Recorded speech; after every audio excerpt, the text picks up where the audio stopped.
ഈ അജു വർഗീസ് ഒക്കെ എങ്ങനെയായിരുന്നു അവിടെ നാടൻ എന്നാണെന്ന് പറഞ്ഞത്? ഡയറ്റ് തുടങ്ങി.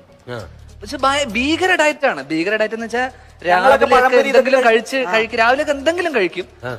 ഉച്ചക്ക് ചപ്പാത്തി. എന്താ ചപ്പാത്തി മാത്രം? അല്ല, ഓംലെറ്റ്. മുട്ടയുടെ വെള്ള മാത്രം മുഹമ്മദിനെ കൊണ്ട് പ്രത്യേകം പറഞ്ഞ വെള്ളം മാത്രം. അതും പകുതി ഞങ്ങൾക്കൊക്കെ തരും. വൈകിട്ടാകുമ്പോഴും അങ്ങനെ വളരെ ദോശ എന്തെങ്കിലും ലൈറ്റ് ആയിട്ട് കഴിച്ച് 7 മണിക്ക് ഡിന്നർ തീർക്കും.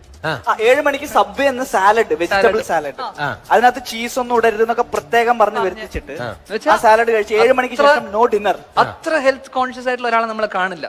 ഒരു 7 മണി കഴിഞ്ഞൊരു 8 9 മണിയാകുമ്പോ ഒരു ചിക്കൻ ബിരിയാണിയും കഴിക്കും. പിന്നെ ഒരു മട്ടൻ ബിരിയാണി കഴിച്ച് റൂമിൽ പാക്കപ്പ് ആയിട്ട് 1 മണിയാകുമ്പോ ഫിഷ് കറി റൈസും ഇതും കഴിച്ചിട്ട് ഉറങ്ങും. രാവിലെ തുടങ്ങി പിന്നെ ഒന്നുമില്ല. അതുകൊണ്ട് ഇപ്പം അത് കൂടുതൽ തടി